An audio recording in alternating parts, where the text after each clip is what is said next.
Sentient, a game released for both the PS1 and PC all the way back in 1997, was a rather odd beast, to be fair. Helmed by the legendary Psygnosis Studios, the Liverpool-based outfit who contributed such a huge part to what made the original PlayStation such a success to begin with, released this text-based adventure during the summer of 1997 to what was on PlayStation at least a largely favourable response. Many of the large media outlets of the time, including Electronic Gaming Monthly and official PlayStation magazine, were extremely hyped for the title before it even came out, especially as it came from the company that was behind such stellar hits as Destruction Derby and the Wipeout series. However, there seemed to be a noticeable transatlantic split between just how eagerly this game was anticipated on either side of the pond, something we largely forget in today's video game environment. You know, games that often sold well in Europe, cryo titles for example, didn't always translate to an American audience and vice versa, and while magazines in the UK viewed Sentient as a potential game changer in the industry, you know, never mind just on PlayStation, with its S-NOS Gossip System being potentially heralded in a few magazines as being the end of the scripted RPG, and even the UK's own official PlayStation magazine stating that Sentient is perhaps the most complex PlayStation game ever made. Big words indeed. So what exactly went wrong for Sentient? Why isn't it still talked about today alongside the other greats of the sci-fi video game genre, such as Deus Ex or System Shock? Why were the American media more notably constrained in their excitement for this title than their European counterparts? That's what we're going to attempt to find out today as we delve into Sentient's development history, gameplay, mechanics, plot, and much more as we look to determine whether or not 1997's Psygnosis Sentient still holds up today.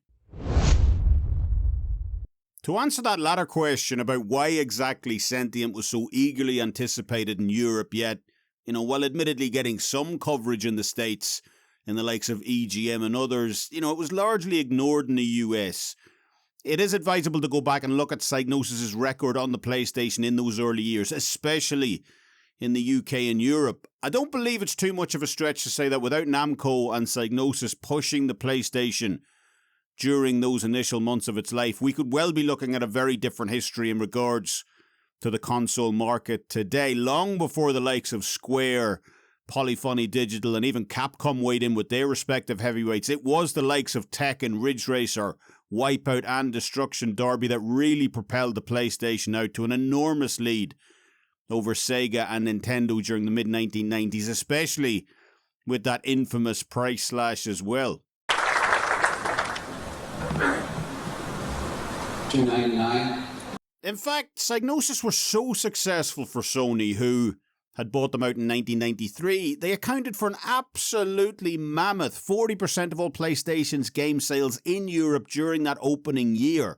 Almost 1 in every 2 PlayStation games sold was a Psygnosis title, which, you know, is pretty incredible. So again, it just shows you how pivotal Psygnosis were to Sony's success in the European market. But, you know, again, why exactly was this?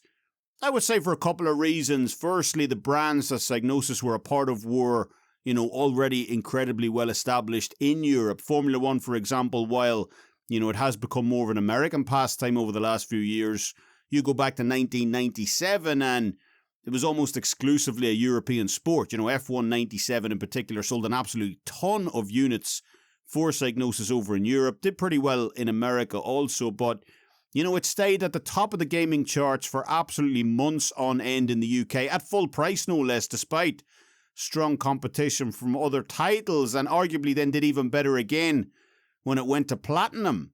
The second point on Psygnosis' lopsided success in Europe largely comes down to how well they managed to tap into the culture, especially in the UK.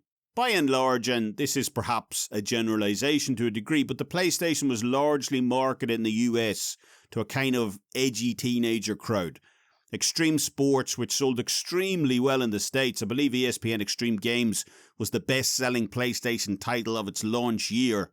And 2 Extreme became even more successful with that, you know, edgy, gritty, MTV type of Too Cool for Mario approach, which was Sony's strategy in overcoming the N64 in the US market. A battle that was fairly intense as well. Nintendo really held their own against the PlayStation in the American market. Compare that to Europe though and Australia, which was in the PAL region also, and the PlayStation was targeted at a completely different demographic. Far from the skateboarding aesthetic of America, the focus for Sony in Europe was firmly on that 18 to 30-year-old market. Sony went around installing PlayStations in clubs right across the UK. The Ministry of Sound in London, for instance, had a few installed. I remember advertisements at the time as well showing people in their mid-20s enjoying a bit of PlayStation with a couple of beers after the pub or club, usually Wipeout. PlayStation Europe was aimed at these type of university young adult types who had little to no responsibility and plenty of disposable income. And this was a genius move, in fairness, for Sony, as, well, you might assume that this left the kids and teenagers market all for Nintendo to clean up.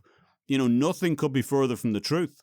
The PlayStation absolutely smashed the N64 to bits in terms of European sales. Just over 40 million units sold compared to just 6.75 for the N64, a ratio of around 6-1, which was by far the biggest discrepancy out of any of the three major markets, with Japan seeing about a 4-1 ratio for the PlayStation, while the US saw a far more competitive 2-1 ratio on its side. There were a variety of reasons for this. Nintendo completely dropped the ball in terms of its European marketing approach. N64s were $199, I believe, on launch over in the US, yet £249 in the UK, which was about $420 in 1997, which, you know, was absolutely crazy. Why Nintendo thought that anyone in Europe would pay well over double the price for an N64 of what someone in America paid is a bit of a head scratcher, but it wasn't to be their only mistake. The other nail in the N64's coffin was its incredibly slow release date. The PlayStation in the US and Europe released just 20 days apart back in September 1995, yet wannabe N64 owners in Europe, of which I was one, had to wait a full 6 months before Nintendo bothered to release its console on their shores. Like I said, I was one of these poor saps who waited around for an N64 back in 1997. I was, incredibly impressed by its initial lineup. I, decided to wait it out, trying to tell guys at school how, cool the likes of GoldenEye, Turok and Diddy Kong Racing were going to be. But, I remember at the time, PlayStation was simply where it was at. Everyone's older brother at uni seemed to have a PlayStation. All the cool kids had one. You'd even see videos of girls playing Wipeout in the clubs, for example. So if you owned a PlayStation, you were suddenly part of that Ministry of Sound clubbing culture. Even at 12 years old, the PlayStation made you feel like a 20-something socialite. Not many girls were playing Diddy Kong Racing. In fairness, phenomenal game that it is. But, it's fair to say that Sony pulled off an absolute blinder in terms of that marketing approach. And again, Psygnosis were the main drivers of that success. They understood the UK and European market extremely well. However, while the likes of Wipeout 2097 may have been pumping it out in the sophisticated clubs of London, as well as F1G Police and Colony Wars all selling solid units for Psygnosis also, 1997's perhaps too overly ambitious Sentient, a title that took Psygnosis' Chester studio a full 2 years to develop, was one of the company's few missteps, and today we're going to find out exactly why that was. Before we get into the gameplay, mechanics and all of that good stuff, I just want to say thank you for taking the time to watch the video. It's always appreciated. Please like and subscribe for even more retro video gaming content, and now back to the video. As always, spoilers ahead for Psygnosis' 1997 social space, crime, survival. I really don't know what genre Sentient belongs to be honest, as we look to see why exactly it failed to connect with audiences, yet it did get some love from the critics. The premise of Sentient is a really interesting one, however. You play the role of a medical officer named Garrit Sherova, who has been sent to the Icarus Space Station, apt name there, which has reported a number of staff falling ill due to radiation sickness, a result of the station's steady orbital decline into the nearest sun. Not our sun, the sun of the Zexor cluster. Mankind's resources on Earth have all but been depleted by this point, but the hegemony, humankind's government, so to speak, have found the resource Kenyon out in the Zexor cluster, which has proven to be a fantastic source of energy for mankind, yet similar to maybe something like the book and movie Solaris, the Kenyon energy emanating from the sun may well have a consciousness of its own. I love these kind of science fiction stories set in space, 2001, Sunshine, Solaris, Moon, Ad Astra, and so on. Isaac Asimov's short stories also. So when I read the premise of this game, it definitely piqued my interest. However, there's much more going on here than some kind of slow burn philosophical discourse on the nature of consciousness. The station's captain has been murdered, and the respective factions on board, the medics, the engineers, security, and so on, all blame each other, each suspecting the other group of vying for control of the station. Things only get more complicated with the arrival of a visiting senator from Earth also, who is himself a target of the infamous intergalactic assassin Shatterjack. On top of that, you've been brought in to help stop a rapidly developing plague on board, which has radiation-type sickness effects, and that threatens to overrun the ship, a ship whose orbit is slowly but steadily decaying into the gravitational pull of the sun also, so you've definitely got your work cut out for you here. Now, you can probably see the first issue that Sentient runs into here. There's just far, far too much going on for such a short game. One of these plot points on its own, whether that be the decaying orbit part, the murder of the station's captain, the infamous assassin on board, just one of these plot threads on its own would have made for an interesting game, but with so many things going on at the one time and concurrent storylines overlapping each other constantly, it's just hard to keep track of what exactly is going on in Sentient. Now, to be fair, you can see what Psygnosis were going for here. While the plot may be a little convoluted at times, the way it's delivered is certainly interesting. Sentient has, in effect, a real conversation mechanic at its core. You can ask whatever you want to whomever you want, basically, delivered through a very in-depth text interaction system called S-NOS.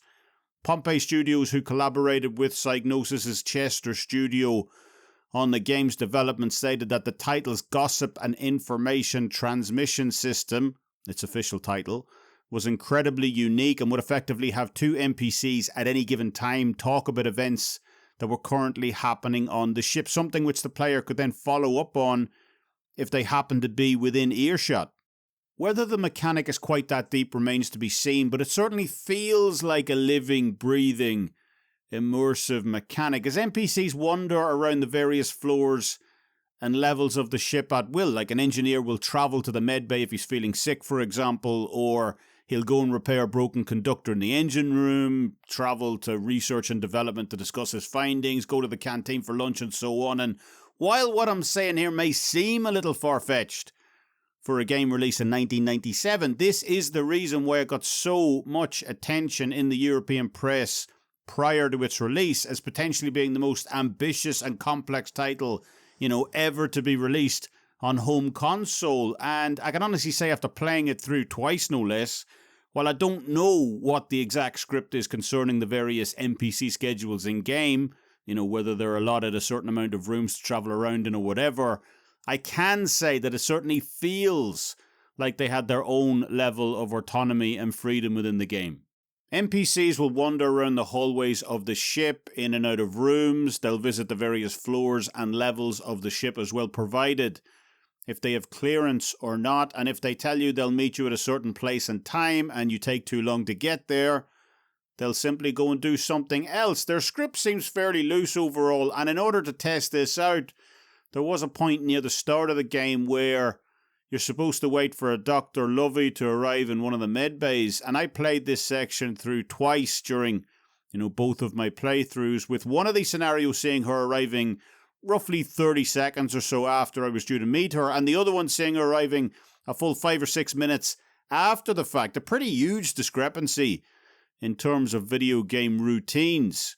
I was fairly puzzled by this discrepancy, so upon digging a bit deeper online, I found out that, this is where that much-hyped gossiping information transmission system came into effect. If two NPCs pass each other in the hallway of the ship, there's a potential for a short conversation to play out between the pair, which supposedly led Dr. Lovey being late during my second playthrough, and it is a pretty unique mechanic overall as well. A lot of games claim to have no two playthroughs quite the same.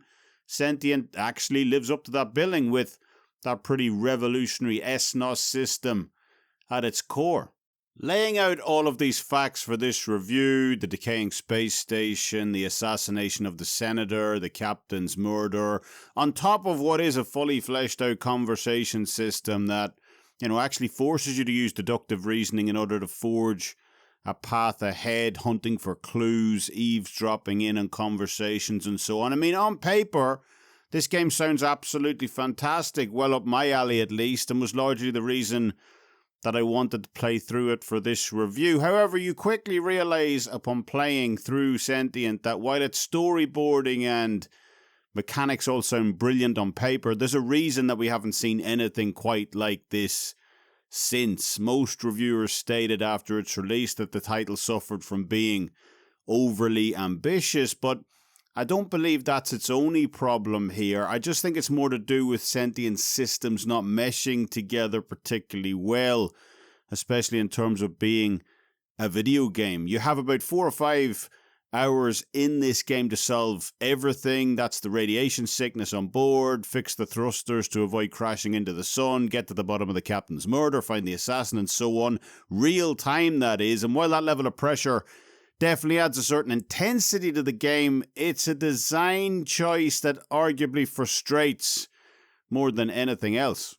Take, for example, that at a certain point during my playthrough, I was tasked with hunting down 2 engineers who had the location to Chief Engineer Garrelak's room, his quarters, so to speak. And the overall symptom of the game's problems really begins to show itself during segments such as this. Garrelak's office isn't signposted like pretty much every other location in the game, with room numbers being inserted instead. They are your primary directional source of navigation. So while you could wander around and try to find Garrelak's room on your own, at least you could kind of know he's going to be on the engineering deck at least. There's no guarantee that he's even going to be in the room, even if you do manage to find it. This, while it's arguably realistic, is probably the game's biggest issue overall, especially in a game that is time sensitive as well. Compound this also with the fact that, trying to find the 2 engineers who will give us that location to his office to begin with is almost equally as frustrating. NPCs will give you the last known location of most story-focused characters, if they happen to know that is, but the station is so big that by the time you get to that location, they could well be gone off somewhere else, off on lunch break, went to the toilet, whatever. Those are actually real things in game as well. Psygnosis stated in a preview of the game that characters have both biological and social needs in game. They get hungry, they get tired and so on, where if that happens, they'll just relocate to the canteen or wherever else. And like I said, while that's great on paper, especially if you want real immersion in a game, I do applaud Psygnosis' scope in designing Sentient. While actually playing through the game itself, when you're trying to find the location of a story-specific character, and, the 2 guys who were supposed to impart that knowledge to you are off getting a sandwich or going on a toilet break or whatever, it is frustrating. Especially in real time as well, with that doomsday clock continually counting down. I absolutely slated the fact that there were too many convenience mechanics in games during my previous review of Morrowind, where I said later titles in the Elder Scrolls series, such as, Skyrim and so on, lost that immersion factor to a degree because of all the tacked on ease of use stuff put in there. Stuff like fast travel, location markers, stripped down character classes and skills, those essential kneeling down NPCs that can't die and so on. And someone told me after that review went out that perhaps I was being a little harsh on Skyrim, that those mechanics were put in there for a reason. And after playing through Sentient, that could well be a valid criticism in fairness. I played Skyrim upon its release. I finished the main quest and all of the guild stuff, but never got around to tackling the 2 DLCs of Dawnguard and Dragonborn. So I thought, when I'm not making reviews for this channel, maybe I'll go back and see if perhaps I was being a little harsh on Skyrim, and, perhaps I'll do a review on that sometime down the road as well. But for now, the reason I do bring up Skyrim and the Elder Scrolls series in general for this review is because its mechanics might actually blend pretty well with Sentient's, underlying systems here. Even Morrowind, which is considered by many to be Bethesda's last true RPG, had simple functions in it like weight mechanics and so on. But more importantly, characters were always where they were supposed to be. A shopkeeper in Vivek City, Balmora, or Riverwood is going to be, right there at his shop. He's not going to be off eating lunch at the canteen or, relieving himself at the nearby river once you get there, provided it's not night. But again, that's where the weight mechanics come in. He's going to be right there at his shop like he's supposed to be, ready to pay you for all that unwanted tat you've amassed. So at the end of the day, again, while applauding Sentient's attempt at a fully immersive world with, the NPCs just going about and doing their own thing, don't put that design concept into a game, especially with a strict time limit and automatic fail systems. It just doesn't work. Developers have been tinkering with this immersion balance for decades at this point in gaming. What adds immersion to a game, what functions enhance player experience, which ones detract, and so on. And, at the end of the day, it is a fine line between what constitutes a fully immersive world and, what is essentially needless busy work. We just need to go back and take a look at the raft of mechanics that were ditched between San Andreas and GTA 4, for example, and arguably without pioneering trailblazers such as Sentient in order to test those waters, we might never have found that perfect mix, if indeed we even have. Although there's definitely a reason why we've never seen such an ambitious title such as Sentient come along since. Behind the scenes in Sentient, the game uses a points-based system that employs both a respect slider plus a hidden social evaluator to monitor all conversations. Other games and developers have built off this mechanic since then, most notably Obsidian in their two titles, Alpha Protocol and Fallout New Vegas. But the complexity of it all really started here in Sentient. These hidden conversation mechanics will then dictate, along with your actions, obviously, which of the 12 endings that you receive. 12 endings of the game, but in reality only 6, as we'll see a little later on. 6 main endings, with minor variations between each one. Upon crash landing in the shuttle bay of the Icarus, you'll come upon an injured engineer lying on the ground, with this being quite a funny scene as well, and highlighting again just how quirky Sentient's design can be in parts. Once you revive the engineer, he'll tell you to hurry up and get through the main station door as quickly as possible. But, look, we've all heard this before in video games. This is an exploration game at the end of the day. Hunt for clues and whatnot. Let me look around here a bit first, see if there's anything useful I can pick up. However, you have, and I'm possibly being generous here as well, about 3 seconds to make it through this door after the engineer goes through, before it locks in place for good, with no way to open it after that fact, which, will obviously end your game right there 10 seconds in. The engineer just walks off without you, and that's all she wrote. You ungrateful punk! Even if you do make it through that initial door, if you don't stick directly behind the engineer at all times and one of these other doors closes, again, it's an immediate game over. Make it through all that, however, and your reward is you'll get zapped by a security guard as a potential intruder. The station is on red alert due to the assassin Shatterjack being on board, which for the majority of the game, at least because of when you landed, they assume is you. You wake up in this surreal kind of maze. I came across 2 dreamlike sequences like this during my 2 playthroughs, 2 for each, and not sure if there's supposed to be a third or not, maybe even more, but, even if there were, I have absolutely no idea what is supposed to be going on here. It seems from the first stream that you may have left your wife back on Earth. This is only me guessing here, obviously, from the rather vague conversation that the two of you have, but then the being that looks like your wife says she's not your wife, and then in the second dream she pulls off a mask that reveals your mother's face. It's like some kind of David Lynch fever dream, in all honesty. Maybe this is the son trying to communicate with Garrit, which the game is named after, the son being sentient. Who knows? But, either that or Garrit really needs to lay off the LSD. I think I'm getting the fear. I was also reading somewhere as well that these dreamlike interactions and even the maze itself can change depending on what your social score in the game is, although I couldn't verify this, unfortunately, as both of my conversations went the exact same way.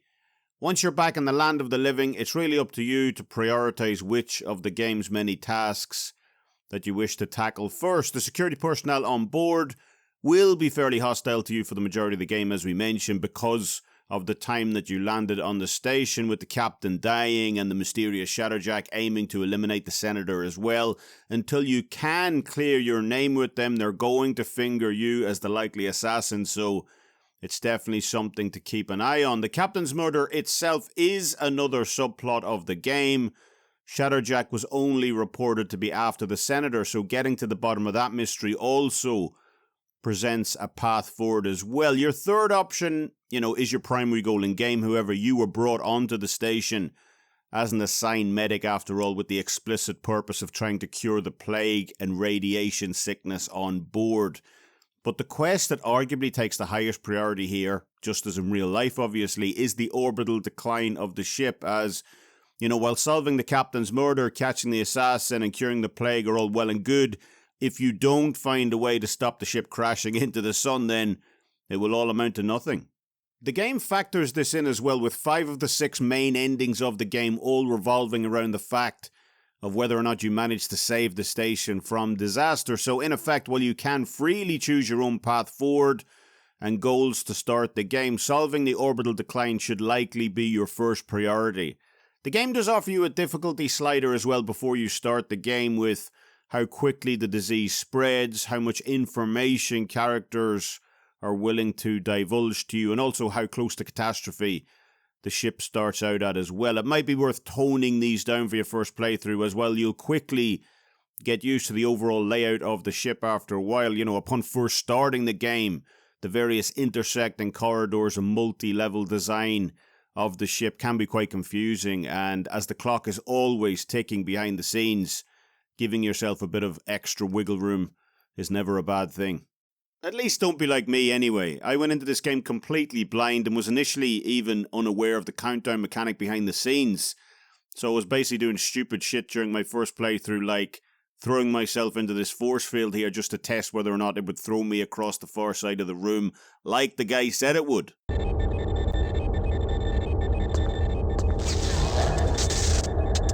Turns out he was right. It was due to this kind of clowning around and, more relaxed exploration that my first playthrough came to an end. I was searching for Dr. Lovey after giving her the Kenyon report I'd found, one of the early in-game missions, and I'd finally just kind of figured out what was going on in the game, after a couple of hours, how to question NPCs effectively, learned the layout of the ship and so on. When basically the time ran out, the station collapsed into the sun and, that was it.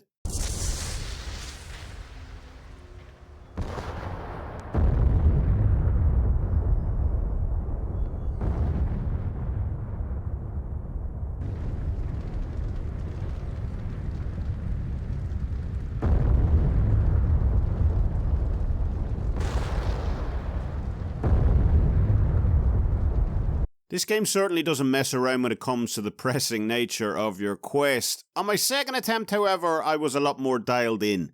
I got to know the layout of the ship extremely well by this stage, and no more jumping into force fields this time around either. Reading some in-game files suggests that it was the Chief Science Officer, Dr. Azira, who had actually altered the station's trajectory, bringing it closer to the sun in order to draw even more raw Kenyon energy from the star, all in his attempt to finally finish his Animanitius Cradle project, something he says that will finally allow humans to become immortal. Well, obviously in our line of work that would be handy.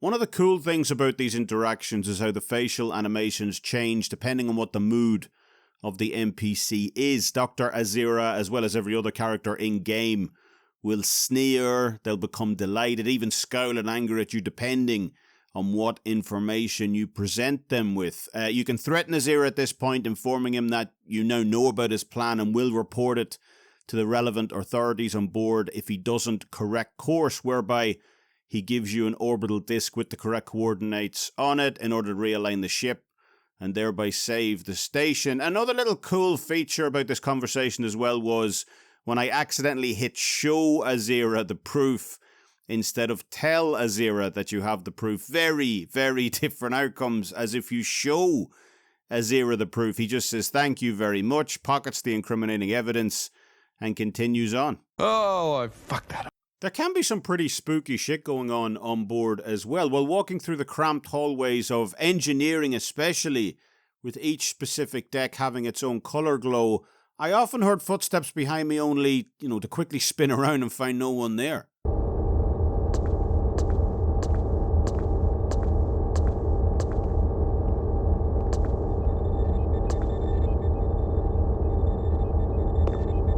Okay, I'm off, man.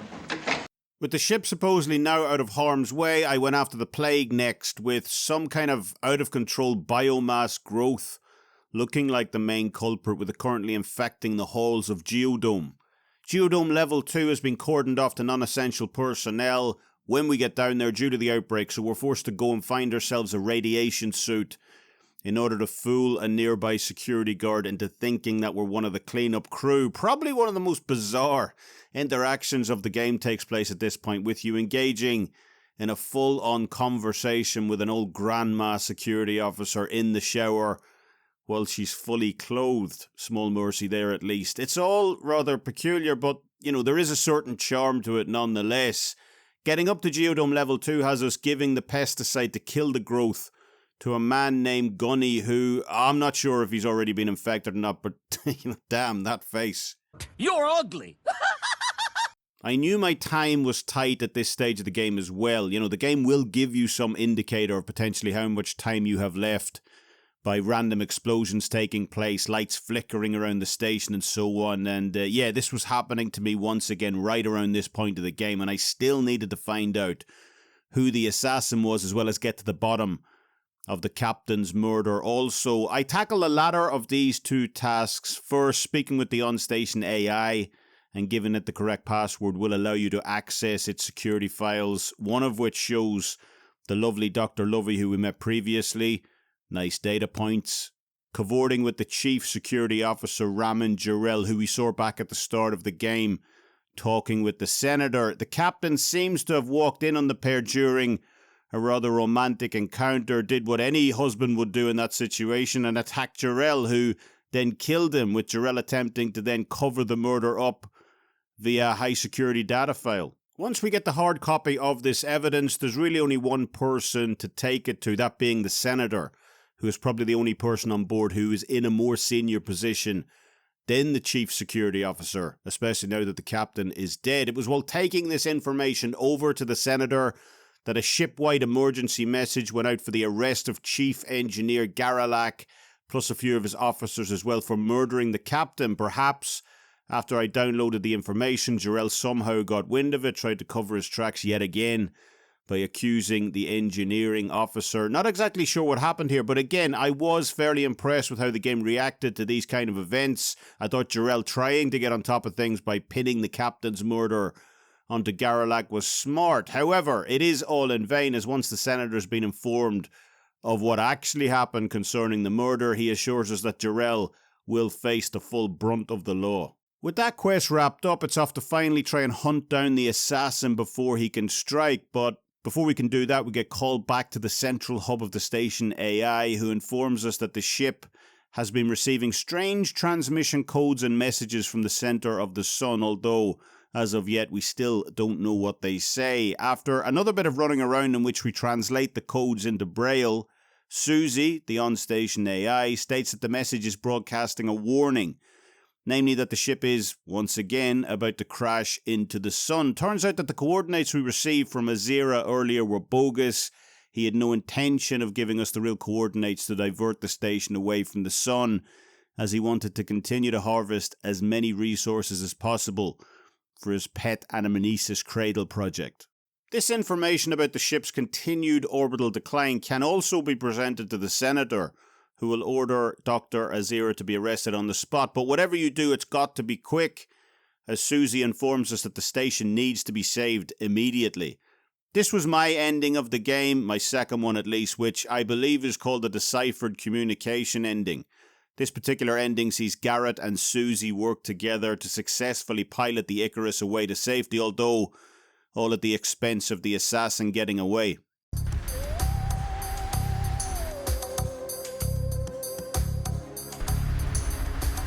What did they say?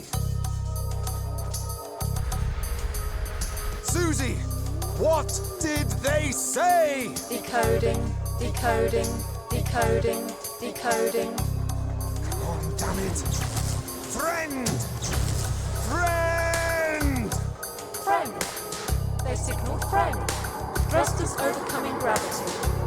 Station accelerating at 4G. I'm picking up a new message. Go. They're signaling go. I'm picking up a new message. Difficult to decode. The same pattern is cycling. Pattern still cycling. Pattern still cycling. Pattern still cycling. Pattern still cycling. Pattern still cycling. Pattern still cycling. Go! Forever!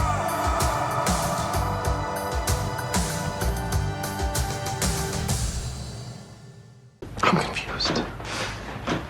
I'm confused. The endings of the game do vary pretty wildly as well. One ending sees you team up with the medical officer Giacomo. I don't even remember meeting Giacomo, to be honest, and that's because this ending is extremely time specific, as if you take too long to cure the plague back at the start of the game, he'll be one of the first officers infected, thereby removing this ending entirely. Another two of the endings have our character Garrit discover that he's actually some kind of enhanced AI android, a digital messiah, so to speak, with the messages from the sun changing considerably with this ending as well. Instead of sending coordinates to change the ship's trajectory, as what happened during my playthrough, the beings on the sun actually want you to merge with them down on the star's surface. Instead, Garrit can either do this, piloting a lone pod down into the center of the sun, or copy his consciousness onto a disk and try to fool the aliens by sending that down instead. Additional endings include stealing the Senator's ship to escape the station on your own, similar to 2017's Prey for those of you who played through that, or by creating a mutiny on board, also pairing up with Chief Engineer Garrelak to overthrow both the Senator and Jarrell's security team. With that particular ending seeing you get court-martialed, I believe. As well as all that, there are some Silent Hill 2-esque joke endings placed in there also. A big red button located on the engineering deck labeled "Do Not Touch" can blow up the ship when pressed. Or I believe you can also put battery packs into the microwaves located in the canteen, which will start a huge fire, also dooming the ship as well. So you can't say Psygnosis weren't thorough or inventive enough in terms of how this game can end. The final endings are just basically different variations of my first ending, namely running out of time and crashing into the sun. Just depends on how many tasks you manage to complete before that happens. Overall, there are enough endings in this game to keep even a hardcore completionist busy for a while, but it all comes down to whether or not the game's slow pace and rather clunky design in places won't put you off long before that happens. I looked over some of the reviews of this game from the time that it came out in, and I'm pretty much in agreement with the majority of them. There's going to be no IGN Shadowgate 64 type griping this time around. The PlayStation Magazine in the UK gave the game a 7 out of 10, saying the S-NOS system, that social interactive conversation mechanic that the game has, was pretty revolutionary for its time, and in their eyes at least was the first game to successfully pull off somewhat natural sounding conversations in game. I agree with that. I think the conversation S-NOS system is one of the game's major strengths once you understand how to use it. While EGM over in the US gave the game a similar score, 7.4 I believe, and it was for very comparable reasons as well. That conversation mechanic, which they also pointed out as being revolutionary, the game's originality as well, which was a high point, especially on a console like the PlayStation. But despite all of this praise, both outlets were quick to point out the game's slow pace, its complete lack of a tutorial as well, and its somewhat clunky inventory system also. Of course, IGN had to be the one outlier giving Sentient an overly harsh 5 out of 10, but it is what it is. But even with the majority of outlets praising Sentient's ambition and its revolutionary design concerning that social interaction mechanic that we talked about, the game did sell poorly. While no official sales figures exist, as far as I could see at least, Psygnosis did admit that the game failed to live up to expectations, failed to turn a profit, and with no sequel, I think we can pretty much read between the lines as to how well it did with consumers. However, while it's almost 30 years too late for Psygnosis' bank sheet, I would definitely recommend this game, especially if you're looking for something a little bit different. It's almost like a peek back in time as well, to a time in gaming when, developers, even AAA ones such as Psygnosis, were continually pushing the envelope in terms of games development and, experimenting with new ideas. You're not going to find anything else quite like this on the original PlayStation, and very little since either. There is a reason for that, obviously. Some of the mechanics haven't aged so gracefully after all, to put it mildly, and we've already gone over some of the more frustrating aspects of this game. But, look, if you're into originality, if you're into a piece of gaming history, then Sentient might well be up your alley. What are your own memories of playing Sentient back in the day? Would you be interested in giving this game a go if you haven't already, or perhaps you think it's best left alone, lost to time on the original PlayStation? Let me know down in the comments section below, and until the next one, stay safe, holding out.